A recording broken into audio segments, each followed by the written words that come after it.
Boa noite, irmãos. Graças a Deus que estamos aqui reunidos agora à noite, né, no dia do Senhor, para continuar com o nosso culto de gratidão a Ele. Peço aos irmãos que se coloquem de pé e abram suas Bíblias no Salmo 96.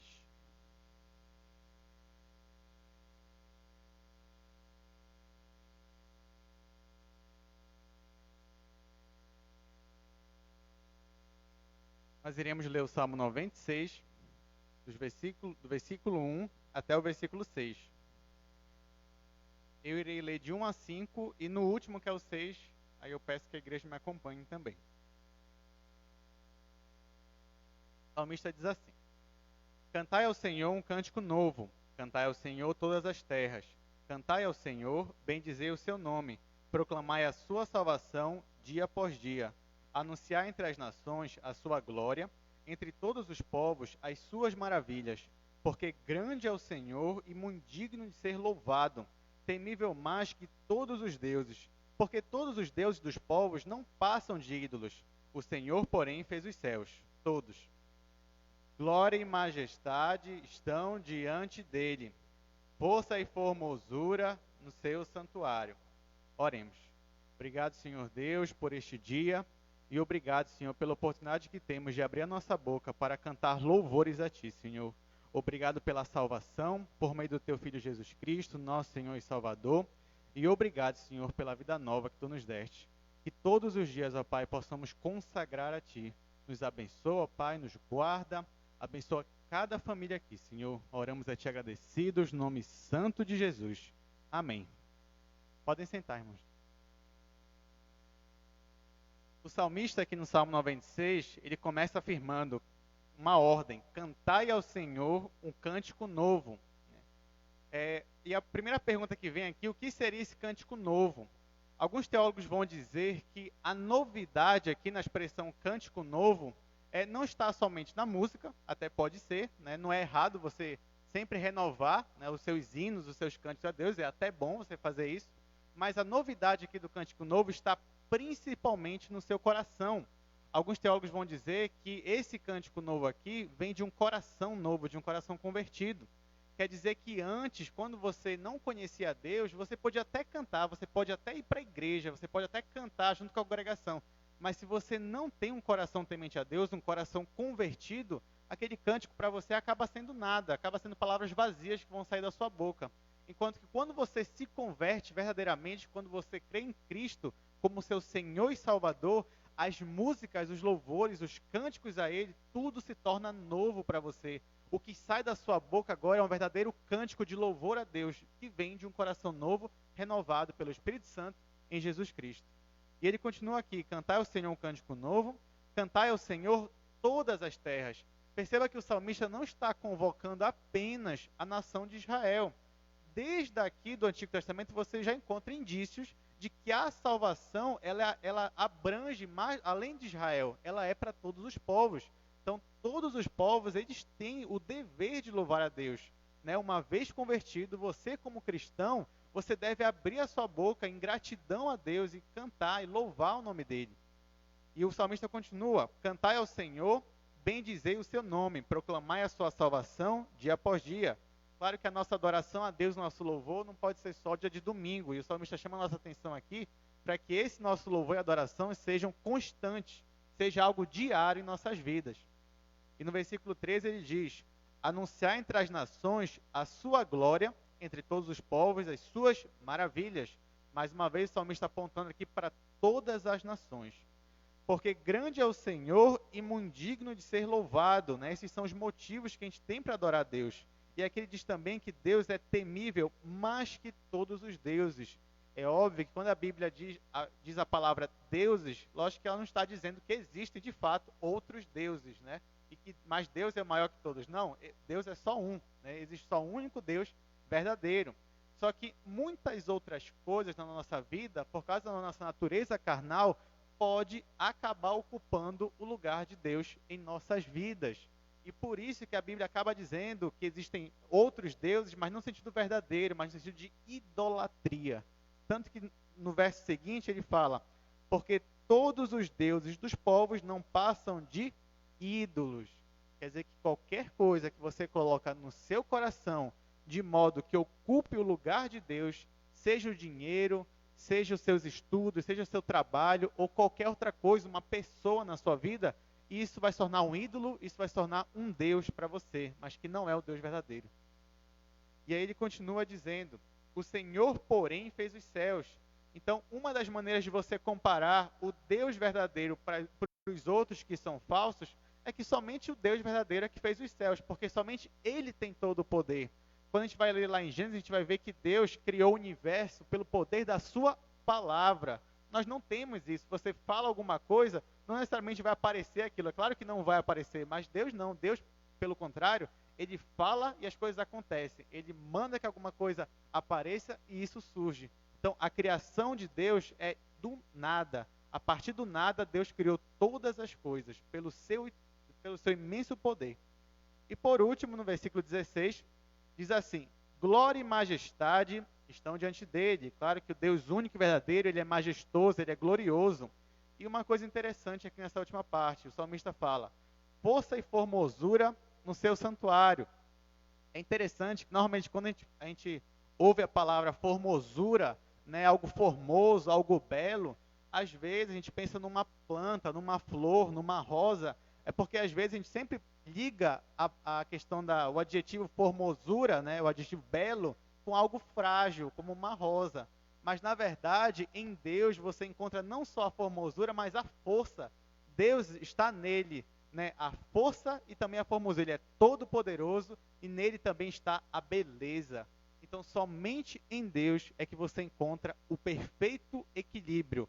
Tanto que esse Deus é o mesmo Deus que é justo e que também é misericordioso. E somente por meio de Cristo é que você poderia ter a salvação. Somente por meio de Cristo é o caminho para você ter a vida eterna. Porque somente Deus é que poderia providenciar a salvação para o homem pecador, para o homem que estava entregue às suas paixões carnais. E é por isso que nós estamos aqui hoje, para adorar a Deus, o Deus único e verdadeiro. Vamos começar então cantando, irmãos? Estamos reunidos.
Amém, irmãos. Estamos aqui reunidos, o mérito é todo de Deus. Ele que nos traz aqui para cultuar Ele. Peço aos irmãos se coloquem de pé, por favor. E vamos cantar agora ao amado de nossa alma, a Cristo.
Mais uma vez, do início agora.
agora cantar uma parte do salmo que a gente leu no início. Vamos cantar Cantai ao Senhor.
Peço ao presbítero Antônio fazer uma oração neste momento de louvor e gratidão a Deus.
pedimos, nós confiamos que um dia estaremos desfrutando, Senhor, da tua bênção. Muito obrigado. Abençoe esse momento de culto, nos dá revelação espiritual, nos unge com teu Santo Espírito, enche os nossos corações de gratidão pela grande salvação, pelo sangue derramado sobre nós. Nos abençoe a todos e nos fortaleça, é o que eu te peço. Já te agradeço no nome de Jesus. Amém. Podem sentar, irmãos. Para encerrar. Cantar o hino 64, grata memória. Vamos declarar que nossos lábios nunca vão deixar de falar de Cristo.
Amém, irmãos. Oremos.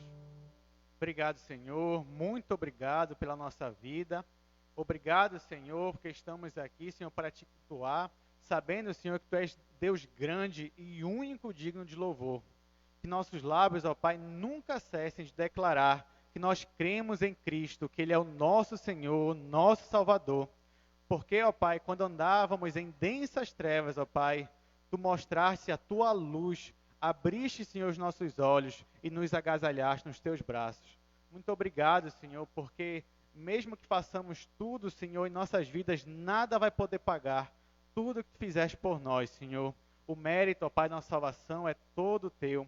Por isso, Senhor, que possamos ter sempre gratidão em nossos corações e dedicar, Senhor, tudo que temos e tudo que somos para Ti. Nos ajuda, Senhor, nos abençoa. Abençoa, Pai, a Tua igreja. Nos ajuda, Senhor, a compreender a palavra que será ministrada daqui a pouco. Que a Tua palavra, Senhor, faça morada em nossos corações, de modo que possamos ouvir, possamos crer, Senhor, e possamos obedecer. Nós oramos a Ti agradecidos, no nome santo de Jesus. Amém. A palavra está com o pastor.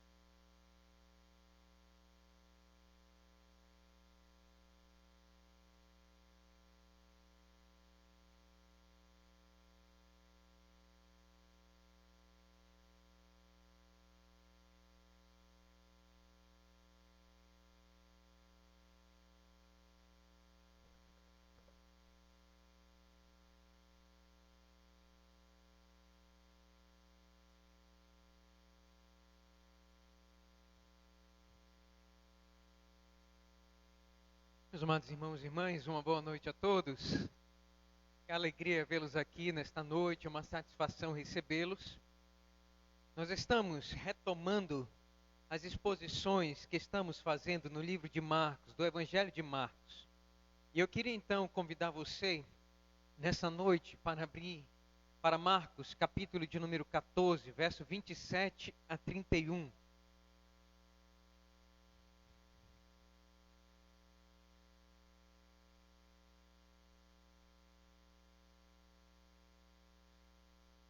Como os irmãos estão bem lembrados, esse é o tema que nós vamos tratar hoje, Jesus e o fracasso dos discípulos. O contexto, irmãos, como os irmãos estão bem lembrados, eu queria relembrá-los, né, se por um acaso você não estiver lembrado, você vai perceber que essa daqui era a última noite, né, antes da prisão, da condenação, da morte e crucificação do nosso Senhor Jesus Cristo. E o contexto que esse texto está inserido é justamente o da Santa Ceia. E se você perceber, aqui você vai então ver comigo que a partir do verso de número 22 até o verso de número 26, você vai encontrar o Senhor Jesus Cristo antes da morte dele. Ele vai aqui, irmãos, instituir a nova aliança. E nós vamos perceber então que a Santa Ceia é um memorial, é um símbolo da sua morte. Até aquele momento, irmãos, os fariseus haviam deturpado a maneira com a qual as pessoas deveriam ser salvas, os judeus deveriam ser salvos. Eles engessaram a lei, engessaram as pessoas aos cerimoniais religiosos, e eles fizeram com que a lei não conduzisse até Cristo. E nós vamos perceber então que a partir daquele momento o Senhor Jesus Cristo, Ele está nos mostrando, e está mostrando aquilo que sempre Deus mostrou desde a criação, que a salvação não é pela obediência à lei. Nós não somos salvos pelos nossos méritos, nós não somos salvos pelas nossas obras. Isso nunca foi projeto de Deus. Deus nunca aprovou salvação porque você dá dízimo ou porque você é religioso, não. A salvação sempre foi pela fé. E o que Cristo está fazendo aqui é justamente, irmãos, comprovar, esse é o ápice da aliança. Agora não precisa mais ser derramado sangue de animais, de bode, de carneiros. Não.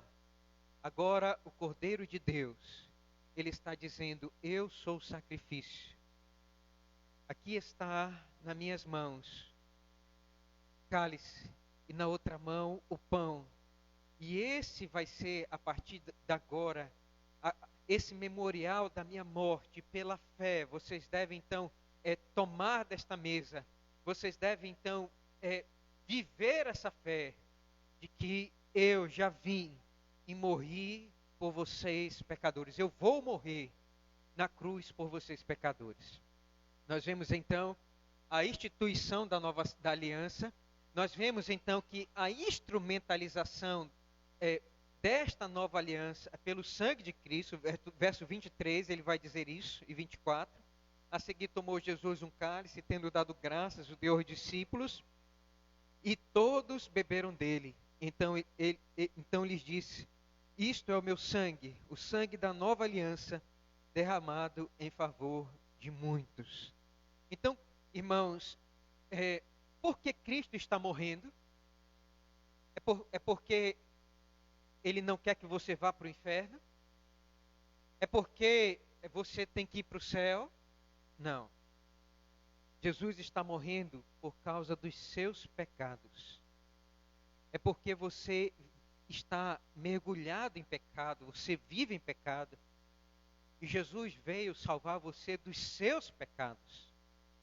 Perceba então aqui a doutrina da expiação. E essa doutrina é muito importante, irmãos.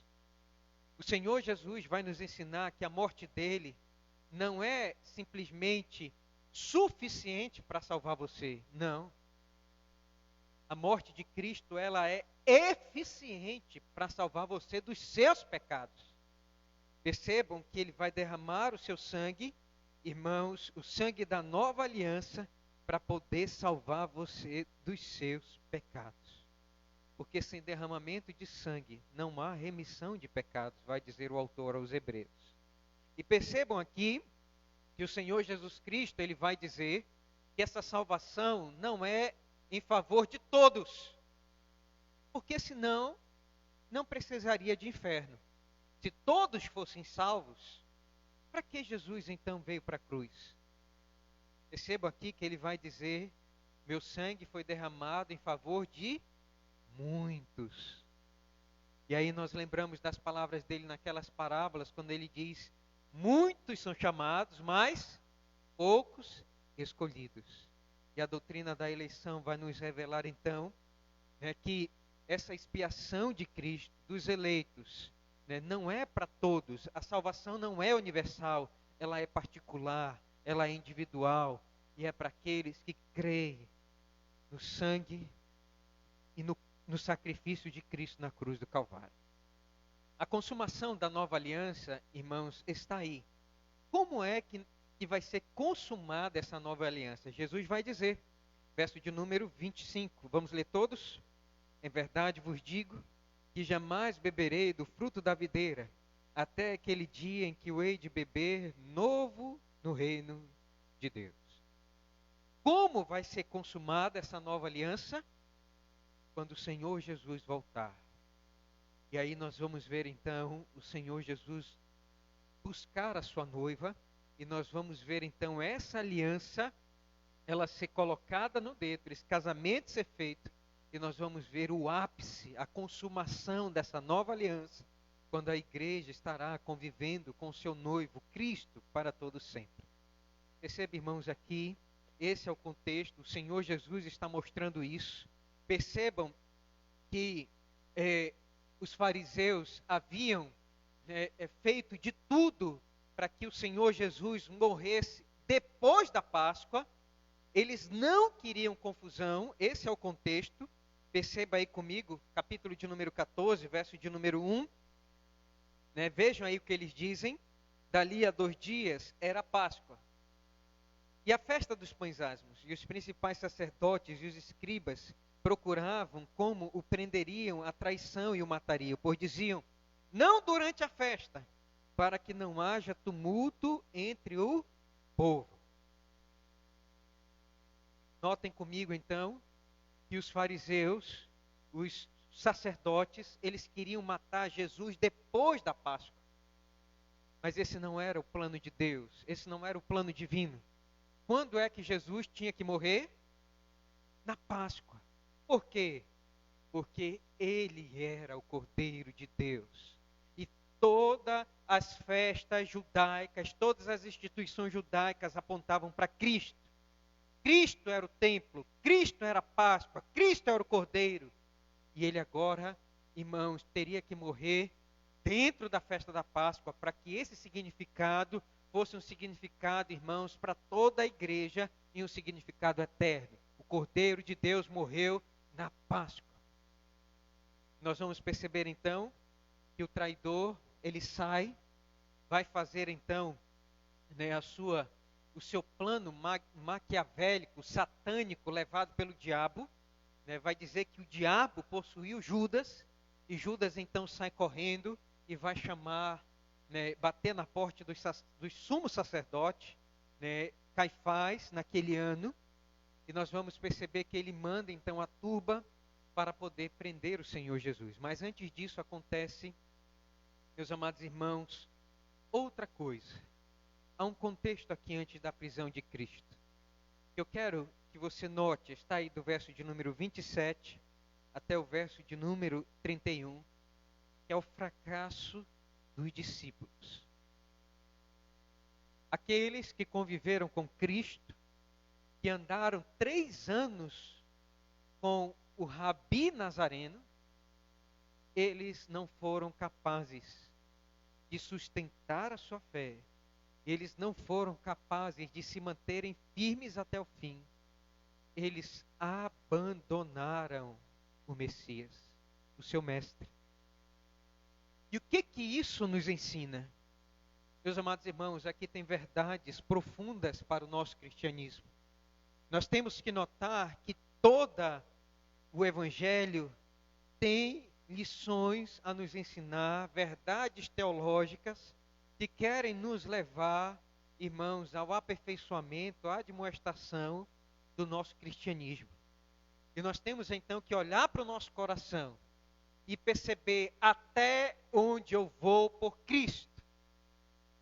Até onde você é capaz de ir por Jesus. Esse é o objetivo desse texto. E eu queria que você olhasse comigo isso. Até onde eu sou capaz de ir por Jesus. Nós vamos então, irmãos, olhar aqui 3 verdades que esse texto nos mostra. A primeira verdade está aí. Em primeiro lugar, um abandono predito. Vamos ler todos juntos, por favor? Eu vou ler então, do verso 27 ao 31, nós vamos fazer uma oração e depois nós vamos explicar o texto, tá bom? Vamos ler, diz assim, leiamos, todos juntos, a uma só voz.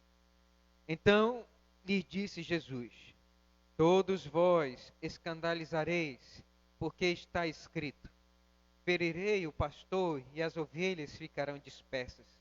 Mas depois da minha ressurreição, irei adiante de vós para a Galileia. Disse-lhe Pedro, ainda que todos se escandalizem, eu jamais. Respondeu-lhe Jesus, é verdade te digo, que hoje nesta noite, antes que 2 vezes cante o galo, tu me negarás 3 vezes.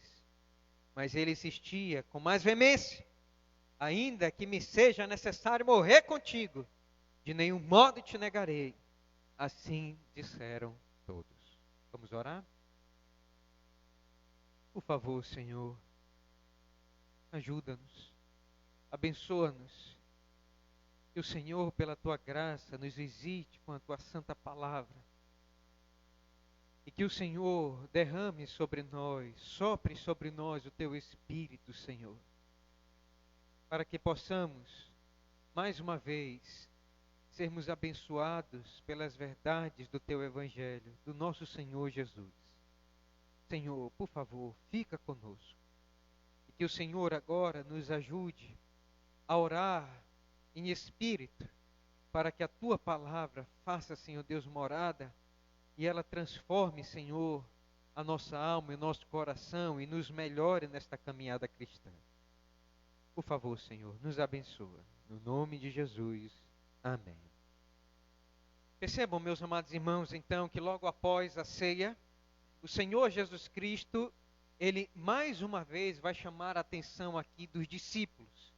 E o Senhor Jesus, Ele vai começar fazendo uma predição de um abandono, uma predição de um fracasso, uma predição, irmãos, que Ele não queria fazer, humanamente falando. Mas nós vamos perceber que isso aqui era necessário nos planos divinos. Vai dizer aí então, verso de número 27, que o Senhor Jesus, então, seguindo com os discípulos para o Monte das Oliveiras, eles cantaram o hino e foram para os Montes das Oliveiras, você vai ver isso no verso 26. Eles não estão mais no cenáculo, eles estão caminhando para o Monte das Oliveiras. E nesse caminho, né, e chegando ali, o Senhor Jesus então vai reunir eles e vai dizer: então lhes disse Jesus: todos vós escandalizareis, porque está escrito: ferirei o pastor e as ovelhas ficarão dispersas. Percebam, meus amados irmãos e irmãs, que o Senhor Jesus Cristo, Ele está dizendo aqui que todos os discípulos, todos, Jesus diz todos, se envergonhariam dele. Não teriam coragem de permanecer com ele, se envergonhariam, se escandalizariam. Percebam que ele vai dizer todos, mas todos vão dizer: não, nós vamos ficar com o Senhor. Vejam só comigo, por favor, verso de número 31, vai dizer assim: mas ele insistia com veemência: ainda que me seja necessário morrer contigo, de nenhum modo te negarei. Assim todos disseram. Enquanto Jesus diz: todos vocês me negarão, se envergonharão de mim, todos vão dizer: não, Senhor, nós não nos envergonharemos do Senhor. Mas percebam, meus amados irmãos e irmãs, que quem está falando é o próprio Senhor Deus, o Senhor Jesus. E aquele, irmãos, que sabe o que vai acontecer com a vida dos seus discípulos. Ele sabe o que vai acontecer com a vida dele. E ele sabe também o que vai acontecer com a vida de cada um daqueles 12 discípulos. Agora 11. Vejam comigo, por favor, no verso de número 50. O que aconteceu quando o Senhor Jesus Cristo, irmãos, foi manietado, preso? O que aconteceu? Verso 50. Então, deixando, todos fugiram. Algum ficou? Um ficou? Dois ficaram? Três? Não. Todos fugiram. Irmãos e amados, eu quero dizer para vocês que, da mesma forma, essa é a lição que esse texto quer apontar. Todos nós temos a mesma tendência que nós abominamos nesses discípulos e poderíamos acusá-los de covarde. O nosso, irmãos, olhar para esses homens que andaram 3 anos com Cristo, que foram cuidados por Cristo, que viram os milagres de Cristo, esses homens que se acovardaram, esses homens que mostraram, né, aqui uma dubiedade, uma fé fraca, trôpega, nós poderíamos condenar eles e dizer: que covardes são vocês, abandonaram o seu mestre. Irmãos, uma lição nós aprendemos aqui.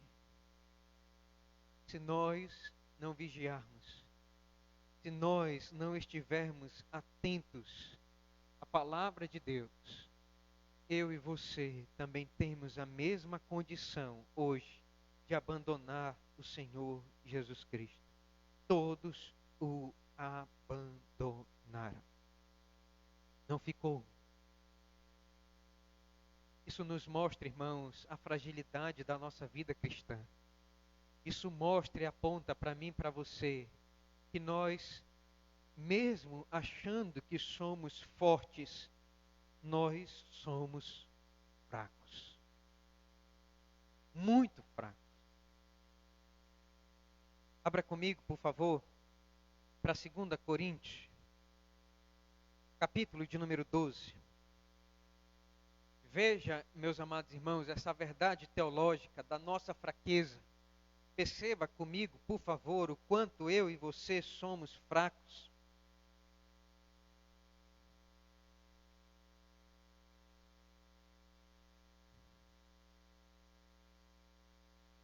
Olhem comigo, por favor.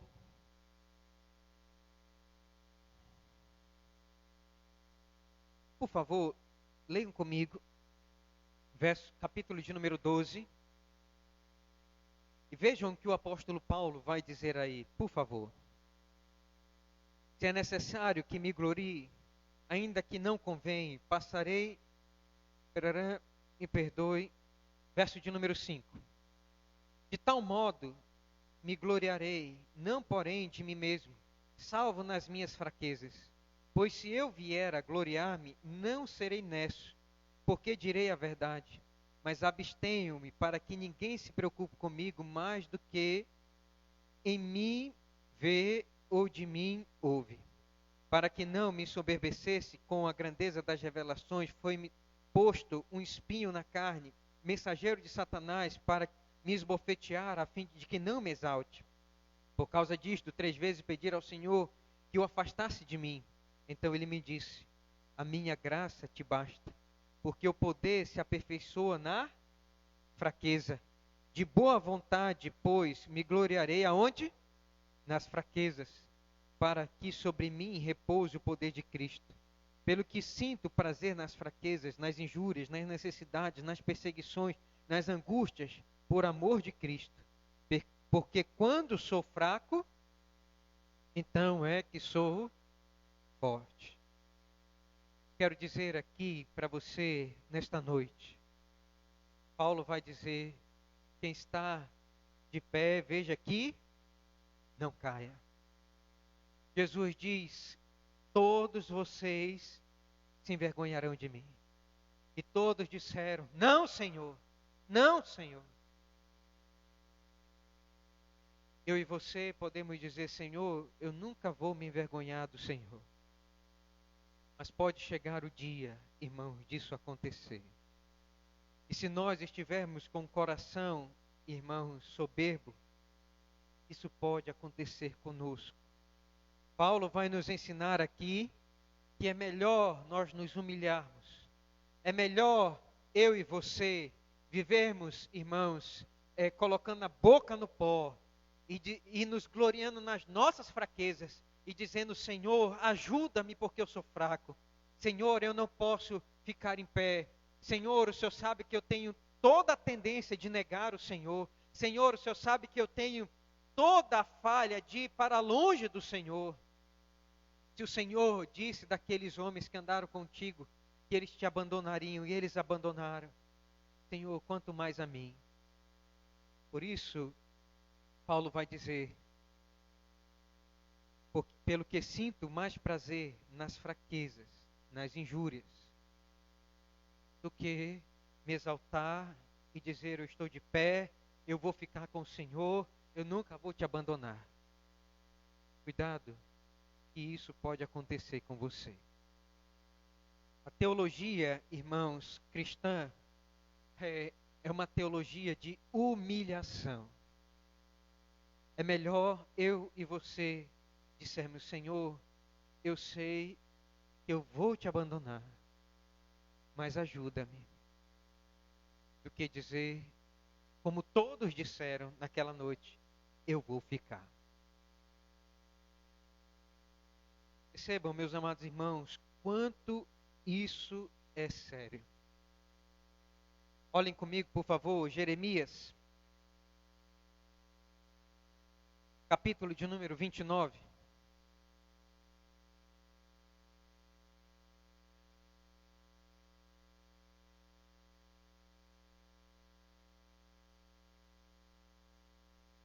Versículo de número 10.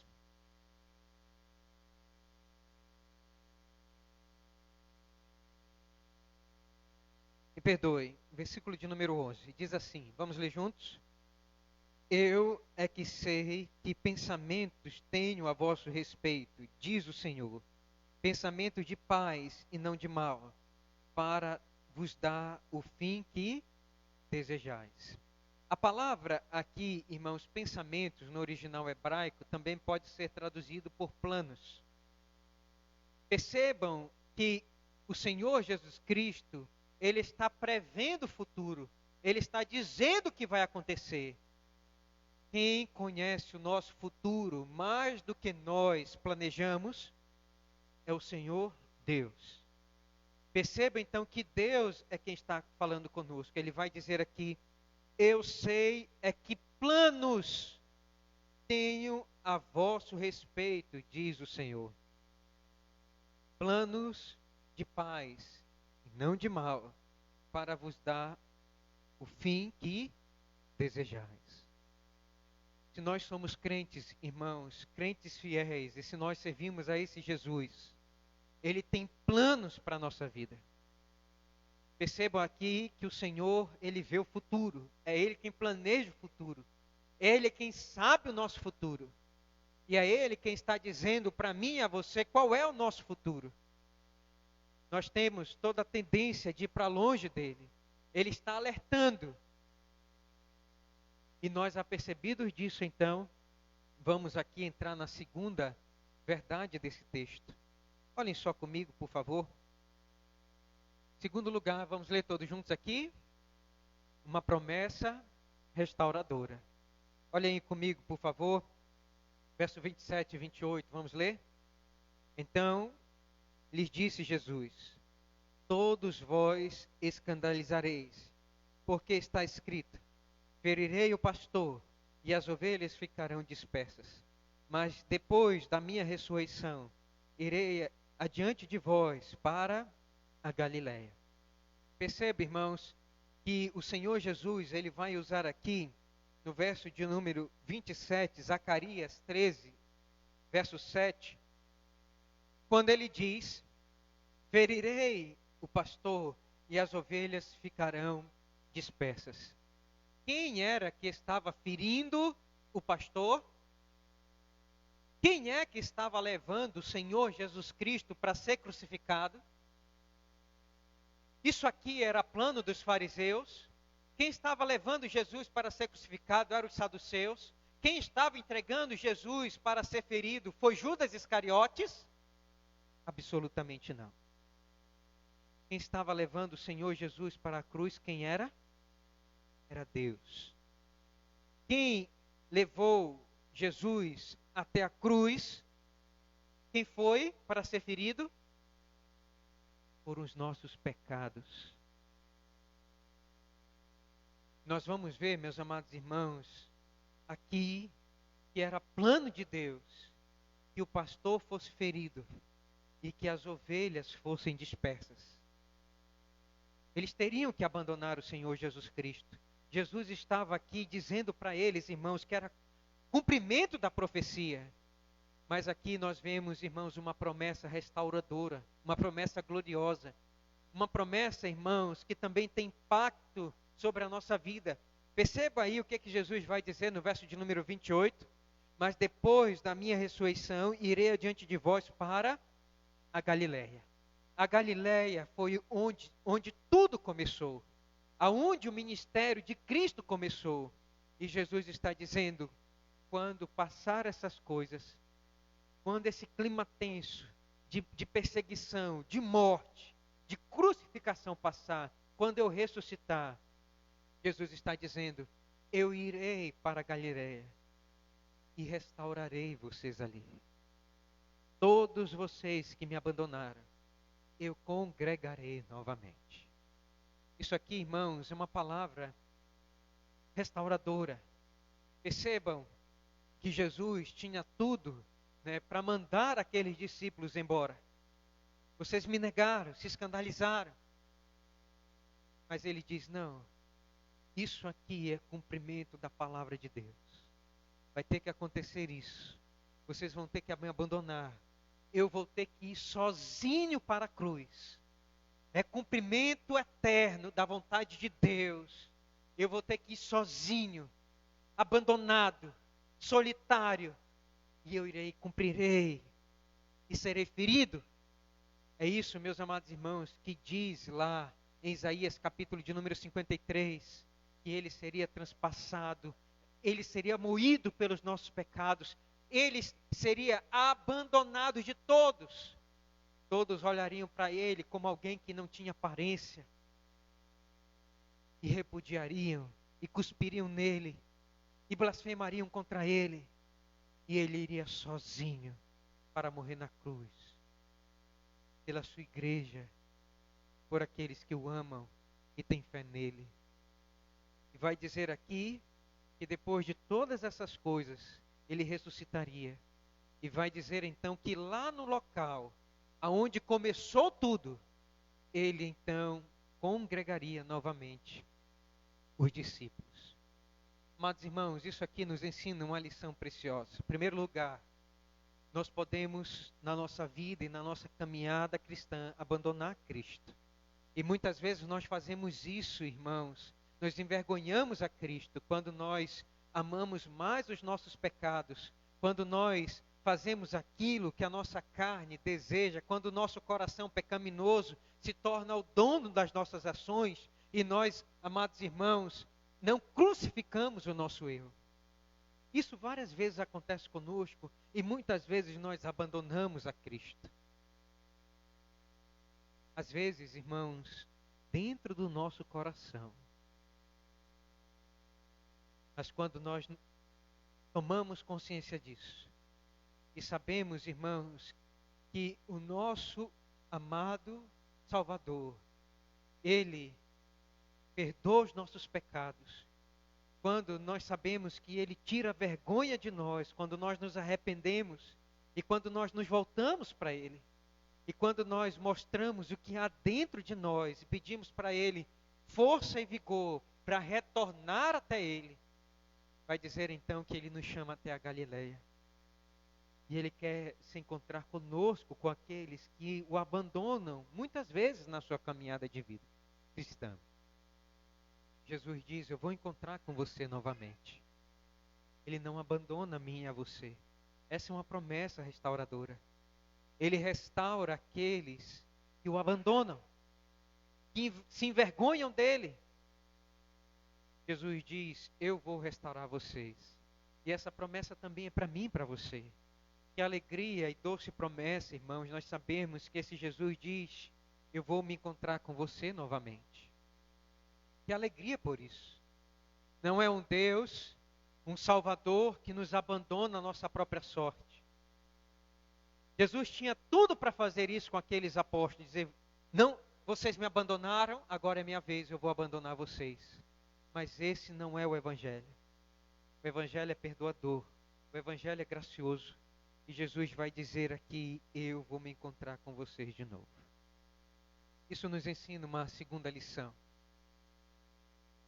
Onde nós erramos, é onde nós devemos voltar para poder restaurar aquilo que nós quebramos.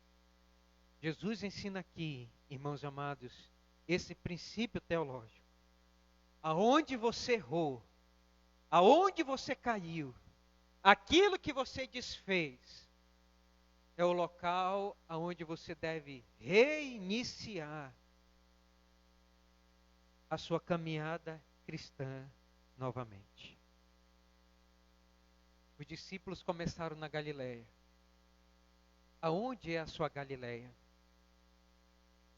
Aonde você errou?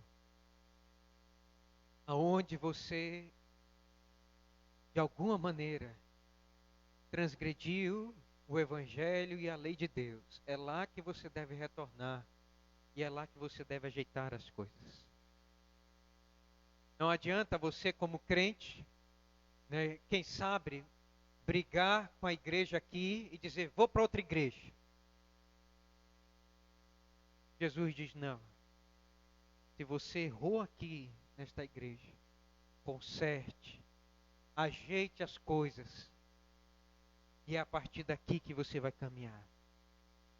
Se você, né, quebrou seus relacionamentos interpessoais, então é ali que você deve voltar para poder restaurar aquilo que você quebrou e caminhar com Cristo novamente. Meus amados irmãos e irmãs, a vida cristã é assim. O Evangelho é um Evangelho de restauração, de reconciliação. Não podemos crer num Evangelho que tenha impacto sobre a nossa vida se ele não gerar um espírito de reconciliação e de restauração. E Jesus diz, vão para lá, e nós vamos ali nos reconciliar e eu vou restaurar vocês novamente ao caminho apostólico, de suceder a mim, e vocês serão embaixadores de Cristo. E nós vamos perceber então aqui uma promessa restauradora, nós vamos perceber aqui relações que vão ser restauradas depois de Jesus ser abandonado por todos. Mas o texto, meus amados irmãos, continua. E nós vamos ver aqui que além, de termos, em primeiro lugar, todas as condições de abandonar a Jesus, de envergonhar o nome de Cristo, de macular a cruz do Senhor, nós temos todas essas condições, diante de um mundo que nos pressiona, diante de um mundo, assim como, irmãos, percebam que aqui o contexto era um contexto, irmãos, de pressão psicológica, pressão espiritual. Irmãos, Jesus havia predito que ele morreria, que ele seria perseguido, que ele seria preso, morto, condenado. Percebam que esse temor entrou no coração dos discípulos. Por que todos eles o abandonaram? Porque eles tiveram medo. Eles tiveram medo. Da mesma forma, neste mundo que nós vivemos, esse mundo coloca medo no nosso coração. Medo de dizer que você é crente. Medo de dizer que você tem um Salvador. Medo de dizer que você pensa numa eternidade. O mundo, irmãos, que jaz no maligno, causa medo. E eles estavam temerosos aqui. Esse era o contexto. Percebam que o Senhor Jesus, ele vai suar e vai chorar, irmãos, aqui gotas de sangue. A pressão era muito grande sobre Cristo e sobre os discípulos. Por isso, nós temos toda a tendência também, pressionados pelas circunstâncias da vida, de abandonar a nossa fé cristã. Por isso, nós devemos sempre estar humilhados, sempre em fraqueza e pedindo ao Senhor ajuda-me. Segundo, nós devemos sempre crer numa promessa de restauração. E de onde nós cairmos, irmãos, nos levantarmos e pedirmos ao Senhor que recomece conosco de novo. Mas tem uma terceira verdade aqui, em terceiro lugar, para finalizar nessa noite. Olhem comigo, por favor, todos juntos, verso de número 29 a 31. Nós vamos ver aqui uma terceira verdade. Vamos ler todos juntos? Uma autoconfiança rejeitada. Mais uma vez, todos em uma só voz. Uma autoconfiança rejeitada. Verso 29 vai dizer assim: disse-lhe Pedro, ainda que todos se escandalizem, eu jamais, Senhor. Vejam só aqui, Marcos está escrevendo, Pedro está ditando o evangelho, e Pedro aqui, irmãos, é como Pedro vivenciasse aquilo que ele está dizendo. Percebam que ele vai dizer, Senhor, ainda que todos se escandalizem, se envergonhem, eu jamais. Pedro levanta o dedo, a mão para cima e diz, eu não vou te abandonar. E o Senhor Jesus então vai jogar um banho de água fria nele e vai dizer, em verdade te digo que hoje, nesta noite, antes que 2 vezes cante o galo, tu me negarás. Percebam, meus amados irmãos, Pedro, aquele que era o apóstolo mais audacioso, aquele que falava antes de pensar, aquele que vai dizer que era de uma envergadura tal que jamais se dobraria e jamais abandonaria Cristo. Jesus vai dizer aqui para ele, você vai me negar hoje 3 vezes. Mateus não registra isso, irmão. Marcos não registra isso, mas Lucas vai registrar que Pedro, ele disse isso, mas ele não sabia que o diabo havia pedido para peneirar a sua vida. Olhem comigo, por favor, Lucas capítulo de número 22.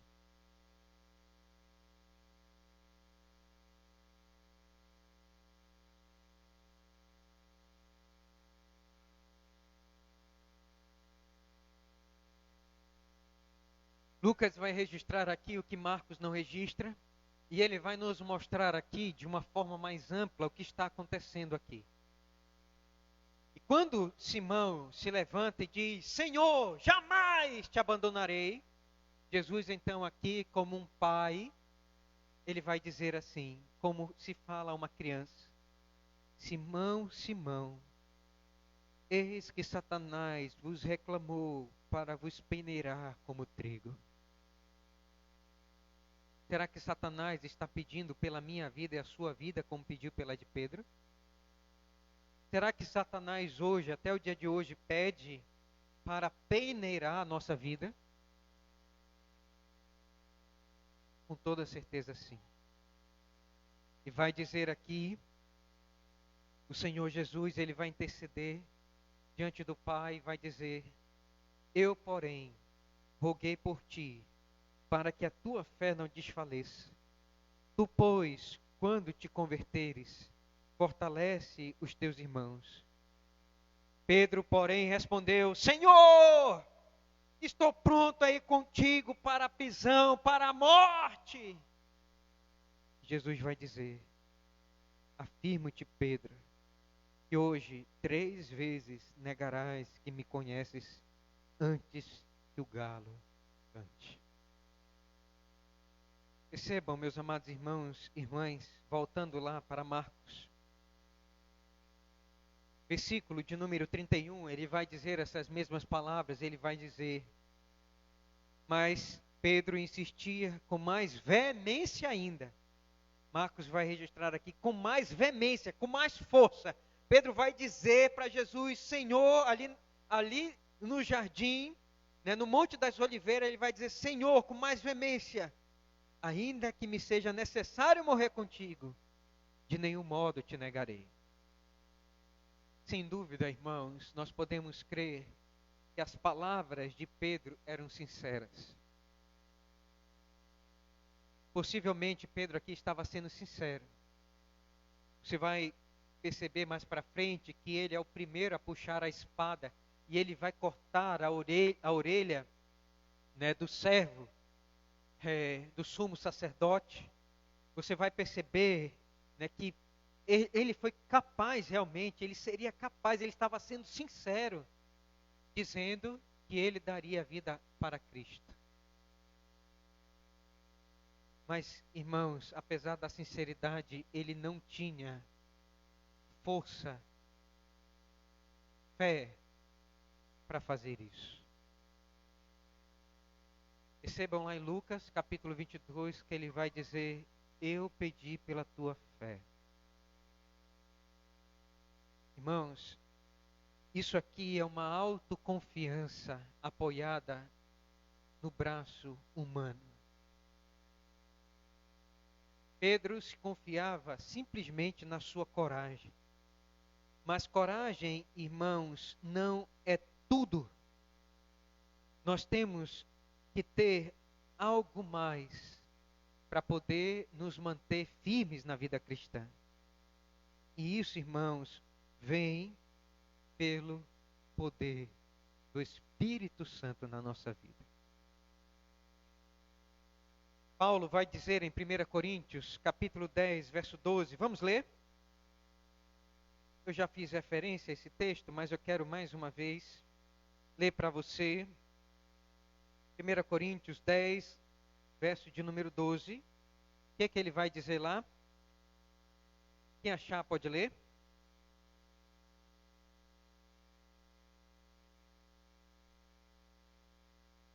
Primeira Coríntios 10, 12, diz assim: aquele, pois, que pensa estar em pé, veja que não caia. Não vos sobreveio tentação que não fosse humana, mas Deus é fiel e não permitirá que sejais tentado além das vossas forças. Olha só. Pelo contrário, juntamente com a tentação, vos proverá livramento, de sorte que possais suportar. Percebam que nós não conseguimos vencer na vida cristã, irmãos, puxando a espada. Não é a nossa coragem, Nós temos que ter uma força conosco que nos mantenha firmes e nos ajude a perseverar até o fim da nossa carreira cristã. E isso só é possível se nós andarmos na força do Espírito Santo.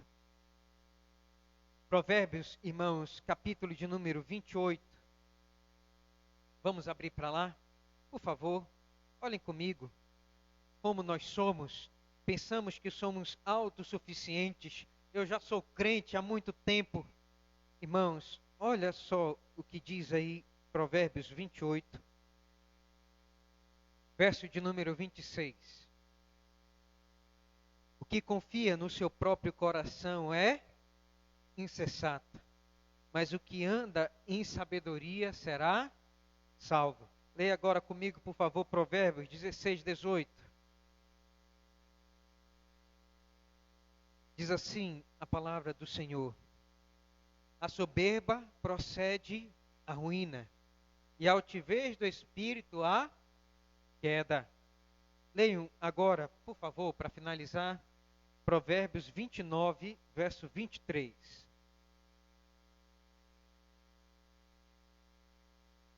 A soberba do homem o abaterá, mas o humilde de espírito obterá honra.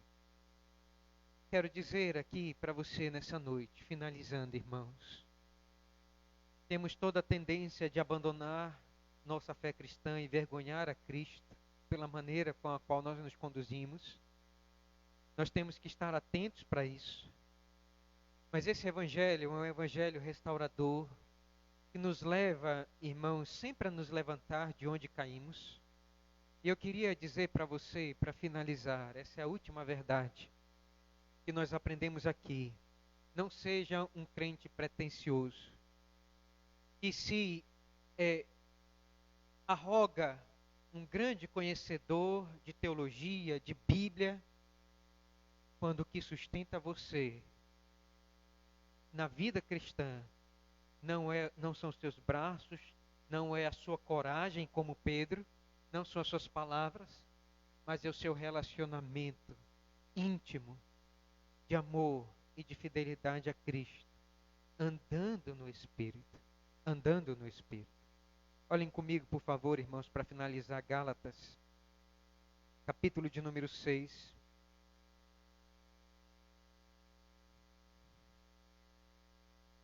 Vamos ler todos juntos a palavra de Deus. Gálatas, capítulo de número 6.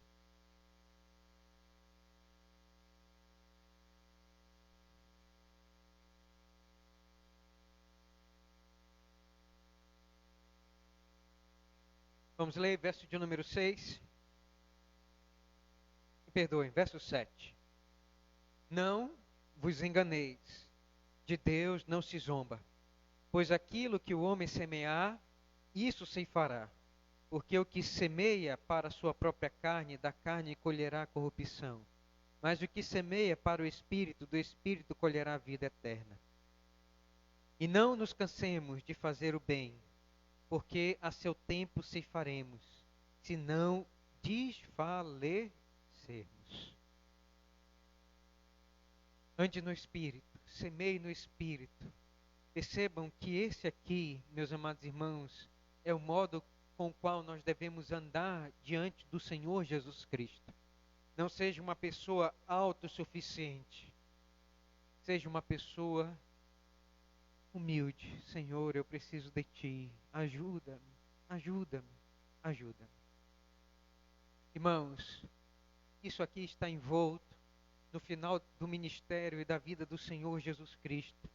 E são essas lições que nós aprendemos, irmãos, desses momentos tão cruciais que findaram com a vida e com o ministério do Senhor Jesus.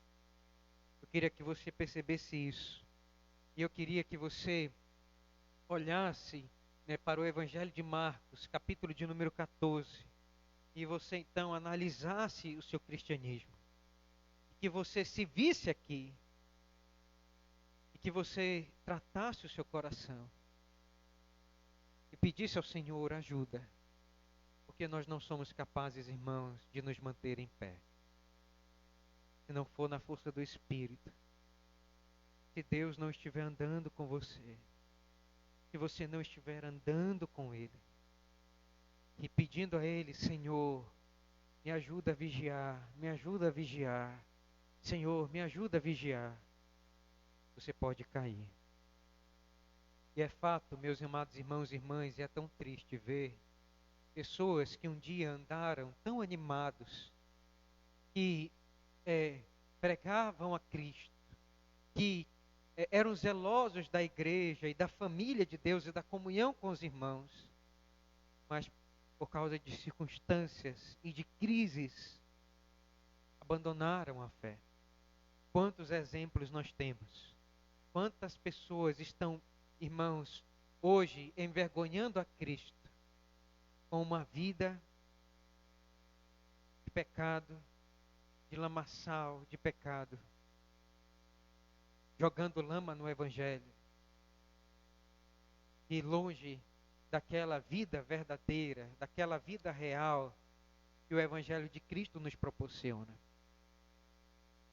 Portanto, eu quero que você nessa noite olhe para o seu coração e, orando no poder do Espírito, diga: Senhor, me ajuda a perseverar até o fim.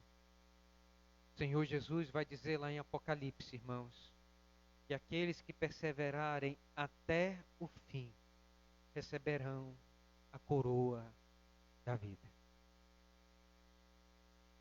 Que o Senhor nos dê a graça de mês após mês, quem sabe pandemia após pandemia, relato de morte e também, meus amados irmãos, de abandono da fé próximo da gente, nós possamos nos manter firmes e perseverar, seja o que for, até que Cristo volte para nos buscar. Deus nos abençoe pela sua palavra nesta noite. Amém. Feche os seus olhos, faça uma oração ao Senhor, peça a Ele graça, peça a Ele força, peça a Ele ajuda nesta hora para permanecer firme nos caminhos do Evangelho. Vamos orar.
Obrigado, Senhor Jesus, por esse Evangelho, o Evangelho de Deus, que nos levanta, Senhor, de onde nós caímos e nos ajuda, Senhor, a ter uma perspectiva de esperança, de que o Senhor ainda vai, Senhor, nos restaurar e nos dar força para servir ao Senhor e amar ao Senhor e servir ao Senhor neste mundo que nos pressiona para abandonar a fé e para abandonar, Senhor, tudo aquilo que é de Deus. Até mesmo o nosso coração, Senhor, falho e pecador, ó Deus, de onde brota, Senhor Deus, águas amargas e pecaminosas e que nos levam a nos afastar do Senhor. Por favor, ó Deus, toca, Senhor, no nosso coração e torna aquilo, Senhor, que é amargo em doce e nos ajuda, Senhor, por favor, a viver uma vida santa e consagrada ao Senhor, ó Deus. Por favor, Senhor, nesse semestre, ó Deus, nesses dias que estão se passando. Anima-nos, Senhor, fortalece-nos e nos dá alegria, Senhor Deus, de viver no poder do Teu Espírito. Essa é a nossa oração no nome de Jesus. Amém. Vamos ficar em pé, irmãos e irmãs, vamos finalizar o nosso culto.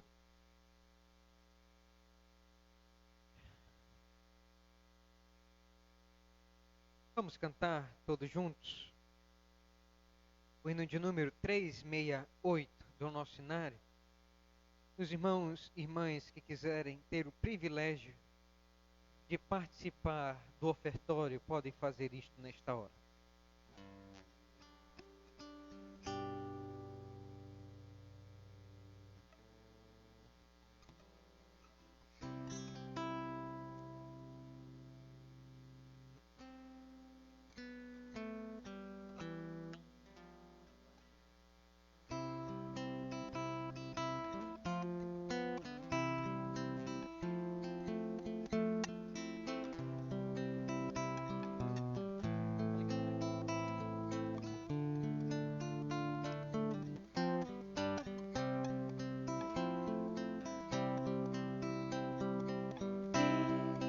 Guarde pelo seu poder, permaneça ao vosso lado, vos dispense o seu cuidado. Deus vos guarde pelo seu poder, e do seu amor estaremos todos com Jesus. Pelo seu poder e do seu amor, oh, que Deus os guarde em sua luz. Deus os guarde para o seu louvor, consolados e contentes, achegados sempre aos crentes.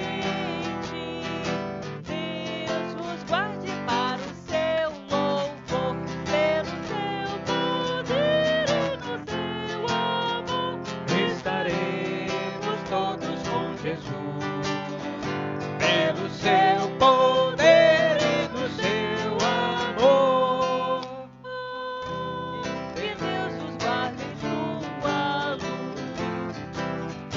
Deus os guarde bem do seu amor, do trabalho glorioso para o dia venturoso.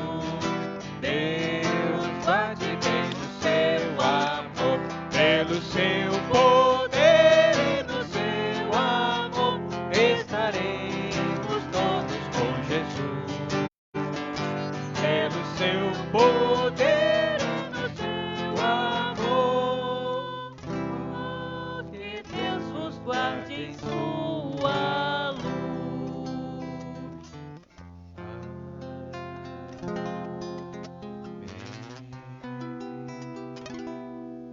Receber a bênção, irmãos. Nós te agradecemos, Senhor, porque desde amanhã, desde o raiar do sol, a nossa adoração, o nosso louvor neste mundo, os nossos pensamentos, Senhor, as nossas emoções foram todas para Ti. Porque esse dia é o dia do Senhor. E nós agradecemos, Senhor, pelo poder, pela força, pelo ânimo, pelo refrigério, pelas verdades benditas que nós ouvimos emanar da Tua santa palavra, para o bem das nossas almas, Senhor, aqui nesta igreja. Obrigado, Senhor. Que o Senhor cuide do Teu que agora sai para o mundo, e o Senhor os livre do mal, que o Senhor os livre das garras do maligno, que o Senhor os livre, Senhor, de planos maléficos, de homens que querem, Senhor Deus, destruir a nossa fé, Senhor, e nos levar a blasfemar contra o Teu nome. Que o Senhor também nos livre, Senhor, por favor, dos nossos pecados, que tenazmente nos assediam e que querem, Senhor Deus, envergonhar o Senhor, ó Deus, da nossa própria vida. Por favor, Senhor, nos visita, nos dá força, Senhor, para permanecer nos Teus caminhos, não a força, Senhor Deus, do homem, mas a força de Deus, não a força da carne, mas a força do Teu Espírito.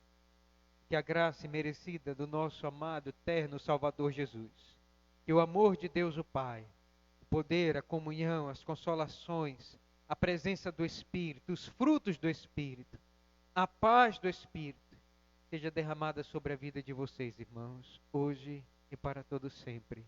Amém.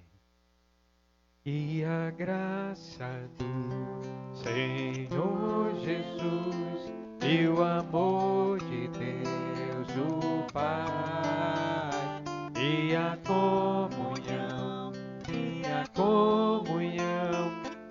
era o Júnior pra Júnior. E para sempre, para sempre, para sempre, amém. E a graça do Senhor Jesus e o amor de Deus o Pai e a comunhão do Espírito reina aqui e para sempre, para sempre, para sempre, amém. E a graça do Senhor Jesus e o amor de Deus o Pai e a comunhão do Espírito reina aqui e para sempre, para sempre, amém. Podeis sentar.